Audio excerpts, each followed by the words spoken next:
lang yan kasi maraming mga mamis, mga titas, mga senyor ang naglalaro ng bingo. Di po ba? Lalo na nga po kapag ka may mga lamay, diyan mo makikita yung husay ng mga senyor na magbola. Di po ba? Real talk mga kaaldab. Kaya nga po minsan sa amin, kapag may mga ganyan, talagang nangunguna yung mga senyor. Magagaling po talaga yan.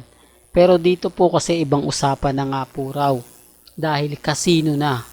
Although walang pinagkaiba sa Bingo Plus. Pero iba nga po raw itong kay Richard Polkerson na sugal nga po. Di po ba? Color game, tapos baraha. Di po ba? Kaya medyo yung iba nadidismaya. Gaya nga po ng sinasabi ko, hindi po lahat ng mga Alden fanatics natuwa sa mga nakita nila, natuwa sa mga napanood nila. Yung iba po dismayado.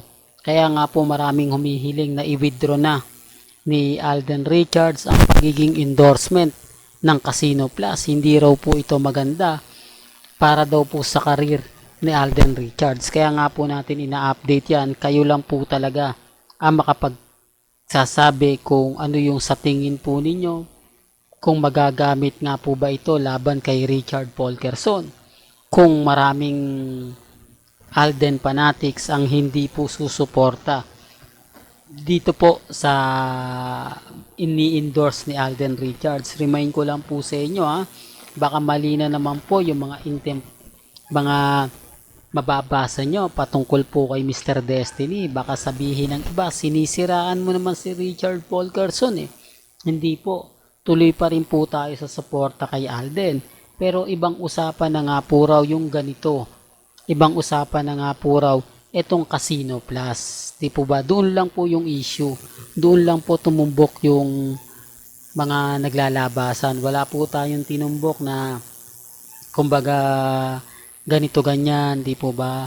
Doon po tayo sa issue na Casino Plus. Yan lang po yung sinasabi ko. Kasi alam nyo naman po na kapag si Mr. Destiny nagbabalita, marami agad-agad na sinasabi nila, naku, huwag mong pansinin yan. Ganito, ganyan, di po ba? Kaya nga sabi ko sa inyo, marami po tayong kaibigan din na mga Alden fanatics na hindi rin po talaga sang-ayon. Although sinasabi ko mga kaaldab na ganito, ganyan, hindi lang po nila susuportahan o yung iba, dito nga po yung Casino Plus. Pero yung mga endorsement ni Alden katulad ng mga casino, yung alcohol, yung mga endorsement niya na kumbaga pampamilya, ginagamit ng mga mamis, po pwede daw po yun. Pero dito daw po, ayaw po nila. Di po ba? Siguro kahit si Father Jeff Di po ba? Pero bago nga po pala natin ituloy, itong magandang topic natin.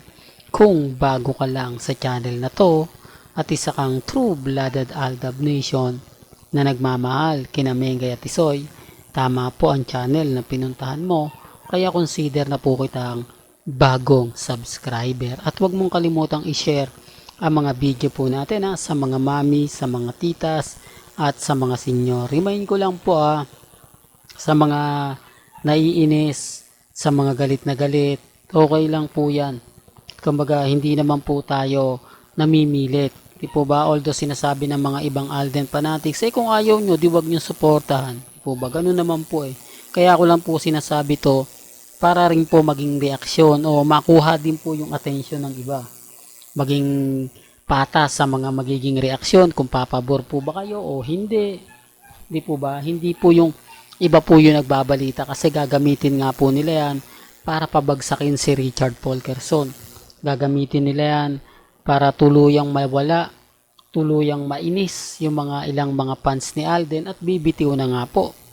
Di po ba? Na normal lang naman po yun. Gaya nga sinasabi natin, yung mga taong may hidden agenda kay Alden, yung mga naiinggit, yung mga naiinis, gagawin po nila to na ito yung mga ganitong taktika para nga po kumbaga masunod o magawa nila yung gusto nila, makakuha sila ng tiyempo para tuluyang bumagsak ang karir ni Alden Richards. Yun naman po yung inaabangan ng iba Yun naman po yung mga sinasabi natin na kapag bumagsak si Alden, may sisibol.